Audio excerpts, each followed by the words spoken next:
ఇడు ఆరడుగుల బుల్లెట్టు, ఇడు ధైర్యం ఇసిరిన రాకెట్టు. ఏంటి సడన్గా వచ్చి మొట్టమొదటిగా ఇలా పాట పాడేస్తున్నావు ఏం చెప్పకుండా అని చెప్పేసి మీరు అనుకుంటున్నారు కదా.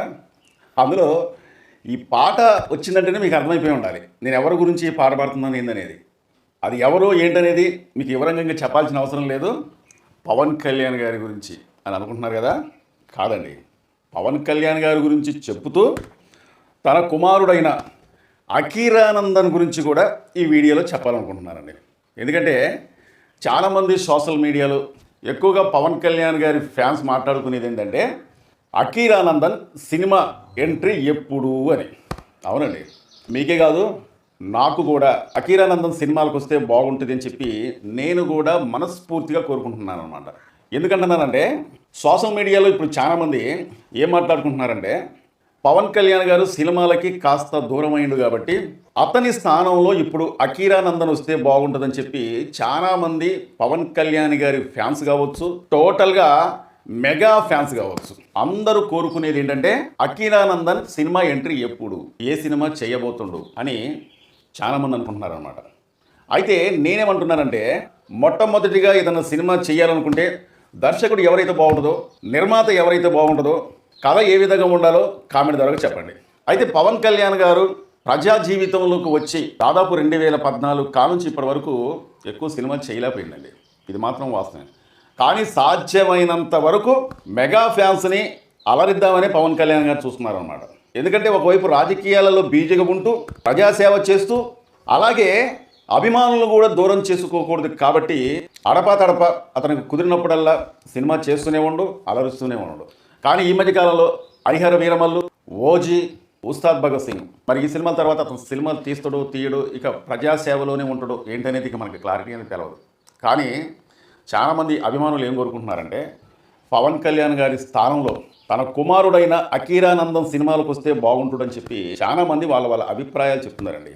ఒకవేళ అందరూ కోరుకున్నట్టుగా పవన్ కళ్యాణ్ గారి కుమారుడు అఖీరానందన్ సినిమాలోకి వచ్చిండనుకోండి వేరే లెవెల్లో ఉండదండి. ఎందుకంటే మొట్టమొదటిగా ఈ వీడియో చేసేటప్పుడే నేను ఒక పాట పాడాను, వాడు 6 అడుగుల బుల్లెట్ అని. నిజంగా 6 అడుగుల బుల్లెట్ కాదండి అఖీరానందన్, 6.5 అడుగుల బుల్లెట్. ఎందుకంటే అఖీరానందన్ హైట్ చూస్తేనే నాలాంటి వాడు ఒకవేళ అఖీరానందన్ పక్కన నిలబడితే నేను ఇలా చూడాలి, అఖీరానందన్ ముఖం చూడాలంటే.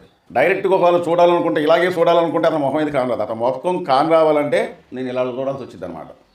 అంత హైట్ ఉన్న అందగాడు అఖీరానందన్ అనమాట. అది చాలామంది ఇప్పుడు సోషల్ మీడియాలో అదే అడుగుతున్నారు, అసలు అఖీరానందన్ ఎంట్రీ అనేది ఎప్పుడు ఉంటుంది అని. ఉంటుంది, ఖచ్చితంగా ఉండొచ్చు. ఆ మధ్యకాలంలో అఖీరానందన్ తల్లి గారు రేణే దేశ గారు ఒక మాట అన్నారండి. అదేంటంటే ఇప్పుడు ప్రస్తుతానికైతే అఖీరానందన్ని మార్షల్ ఆర్ట్స్ మీద ఎక్కువ దృష్టి పెట్టిండు. అంతేకాకుండా సంగీతం అంటే అతనికి చాలా ఇష్టం అండి. సంగీతం ఒకటి, మార్షల్ ఆర్ట్స్ ఒకటి. మార్షల్ ఆర్ట్స్లో కర్ర విద్య అంటే కర్ర సాము కూడా ముఖ్యమైందండి. మనం చాలా వీడియోలు మనం చూసాం. పవన్ కళ్యాణ్ గారి కుమారుడు అఖీరానందన్ సోషల్ మీడియాలో చాలా వీడియోలు వచ్చాయి. ఆ మధ్యకాలంలో మార్షల్ ఆర్ట్స్ కావచ్చు, కర్ర విద్య కావచ్చు, రకరకాల విన్యాసాలు చేస్తూ ఉంటే సోషల్ మీడియాలో ఆ వీడియోలు అనేది చక్కర్లు కొట్టాయి అన్నమాట. అప్పుడే అనిపించింది నిజంగా అఖీరానందన్ కటౌట్ అనేది సినిమాలోకి కానీ వచ్చినట్లయితే వేరే లెవెల్ అండి. పవన్ కళ్యాణ్ గారి పేరు అలాగే పెదరైన మెగాస్టార్ గారి పేరు నిలబెట్టే వ్యక్తి అఖీరానందన్ అని మనం ఖచ్చితంగా తన పేరు చెప్పుకోవచ్చండి. ఎందుకంటే ఆ కటౌట్ అలాగుంది, 6 అడుగులన్నర హైట్లో అతను కనిపిస్తూ ఉంటే అసలు సినిమాలో ఒకవేళ చేయనియండి, సినిమా ఒకవేళ చేసినట్లయితే అది కూడా నాకు తెలిసినంత వరకు అడపతడప లవ్ స్టోరీలు చేస్తూ కొన్ని పవర్ఫుల్ సినిమాలు కూడా చేయాలండి. ఒకవేళ చేసినట్లయితే కొన్ని పవర్ఫుల్ అంటే అతని క్యారెక్టర్ అనేది పవర్ఫుల్గా ఉండాలి. ఎందుకంటే కట్అవుట్ చూస్తే అలా ఉంటాడు.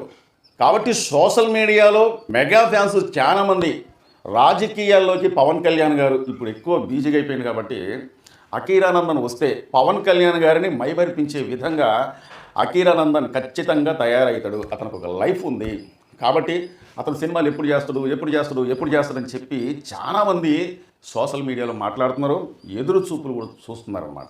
అయితే ఇక్కడ ఒక విషయం చెప్పాలి, అఖీరానందన్ అప్పుడప్పుడు అడపా మనకు కానొచ్చిండు, ఏది టీవీలో కావచ్చు లేకపోతే మొబైల్లో కావచ్చు, కొంతమంది డైరెక్ట్ కూడా చూసుండొచ్చు. కానీ అతని రూపం మాత్రమే చూసాం చాలామంది. అతని వాయిస్ అనేది చాలామంది ఇంతవరకు వినలే. కానీ కొంతమంది అకీరానందన్ పోలికతోని ఏఐ సినిమా కూడా తీసేశారటండి. దాదాపు 1 గంట సేపు ఈ సినిమా అనేది ఉంటుందట. కానీ ఇక్కడ విచిత్రం ఏంటంటే అకీరానందన్ కుటుంబ సభ్యులకు ఎవరికి కూడా ఈ విషయం అనేది చెప్పకుండా అకీరానందన్ పోలికతోని అకీరానందన్ కట్అవుట్ అంటే అతను హైటు, అతను ఎలా ఉంటాడో, అతని హావభావాలు మొత్తం కూడా ఏ విధంగా అయితే ఉంటాయో ఆ విధంగా సృష్టించి ఏఐ ద్వారాగా సినిమా అనేది తీసేశారనమాట. అంతేకాకుండా వాయిస్ కూడా అతను మాట్లాడే వాయిస్ ఏ విధంగా అయితే ఉంటుందో, నేనైతే వాస్తవంగా అతను ఎప్పుడు మాట్లాడగా నేను చూడలేదు. కానీ ఆ వాయిస్ అనేది ఎలాగుంటుందో సేమ్ అదే విధంగా వాయిస్ను కూడా ఏఐ ద్వారా తయారు చేసి దాదాపు 1 గంట సినిమా తీసేశారటండి. ఈ సంగతి మరి తెలిసిన తర్వాత ఒకరి ఫోటో వాడుకోవాలంటేనే అనుమతి లేకుండా వాడుకోకూడదు. కానీ ఒకరి వీడియో కావచ్చు, సినిమా కావచ్చు, కానీ వాళ్ళకు తెలియకుండా ఒక సినిమానే తీసేసి మొట్టమొదటిగా అతను ఇంతవరకు ఏ సినిమాలలో నటించలే. ఒక కెమెరా ముందు రావడం తప్ప ఏ సినిమాలో కూడా అతను నటించలేదన్నమాట. అకీరానందన్ కుటుంబ సభ్యులకు తెలియకుండా, అకీరానందన్కి కూడా తెలియకుండా ఆ సినిమా తీసేసి సోషల్ మీడియాలో ప్రచారం చేసేసారు. మరి ఇది ఎంత విచిత్రమో చూడండి. వెంటనే అకీరానందన్ అలాగే రేణుకా దేశాయ్ గారు ఢిల్లీ హైకోర్టులో కేసేసారు. కేసేసిన తర్వాత కోర్టు వాళ్ళ వాదనలు పరిశీలించి వాళ్ళ అనుమతి లేకుండా వాళ్ళ రూపంతో ఒక సినిమా తీయటం అనేది అది కరెక్ట్ కాదని చెప్పి ఈ కేసుని కోర్టు సీరియస్గా తీసుకొని సోషల్ మీడియాలో ఉన్న ఆ సినిమాలు కావచ్చు, ఆ సినిమాకు సంబంధించిన రీల్స్ కావచ్చు, పిట్లు కావచ్చు, ఏదైనా సరే మొత్తం డిలీట్ చేయాలి, సోషల్ మీడియాలో ఉండకూడదని చెప్పి కోర్టు తీర్పిచ్చినాడండి. అసలు అకీరానందన్ ఎంట్రీ ఎలా ఉండాలంటే, ఇది సినిమా ఇండస్ట్రీలోకి అంటే సినిమా తీసేటప్పుడు అతను ఎంట్రీ అనేది ఎలా ఉండాలంటే ఒక మెగా ఫ్యామిలీ నుంచి వచ్చే హీరో ఏ విధంగా ఉండాలి. ఉదాహరణకు రామ్ చరణ్ గారిని ఉదాహరణగా తీసుకుందామండి. రామ్ చరణ్ గారు చిరుత సినిమాలో మొట్టమొదటిగా ఫస్ట్ మనకు పరిచయమైన సినిమా చిరుత. పూరి జగన్నాథ్ గారు రామ్ చరణ్ గారి ఎంట్రీ ఏ విధంగా చూపించిండండి. ఒక్కొక్కరు అయితే కేకలు, ఒక్కొక్కరు అసలు కుర్చీల్లో నుంచి లెగిసి క్లాపులు, ఈలలు, గోలలు. అసలు మన రామ్ చరణ్ గారు అలా ఎంట్రీ అయిందో లేదో ఆ సీన్లో మాత్రం రామ్ చరణ్ గారు ముఖానికి ఇలాగ కట్టుకొని అంటే ఒక టవలో ఏదో పెద్ద కట్టుకొని అతను అలా గాల్లో తిరుగుతూ ఉంటే ఈ ముఖానికి కట్టుకున్నది మొత్తం కూడా ఓపెన్ అవుతూ ఉంటే రామ్ చరణ్ గారి ఫేస్ అనేది అప్పుడు మొట్టమొదటిగా ఆ సినిమా ద్వారా మనం చూసామన్నమాట. అలా ఎంట్రీ అనేది ఇవ్వాలి. కానీ ఇదేంటండి, అసలు ఆ సినిమాలో వాళ్ళు యాక్షన్ చేయలే, అసలు ఆ సినిమాలో వాళ్ళ వాయిస్ లేదు, అసలు ఆ సినిమాలో వాళ్ళ రూపమే లేదు. సినిమా మాత్రం వాళ్ళు ఉన్నట్టుగా వాళ్ళ వాయిస్తోని వాళ్ళ ఆకారంతోనే సినిమా తీసేశారనమాట. ఒకరి అనుమతి లేకుండా సినిమా తీశారంటే ఇది చాలా తప్పు అనమాట. అయితే నాకు తెలిసినంత వరకు నేనేమనుకుంటున్నానంటే ప్రస్తుతానికి అతను మార్షల్ ఆర్ట్స్ మీద అలాగే సంగీతం మీద అతను ఎక్కువ దృష్టి పెట్టినట్టుగా అనిపిస్తుందండి.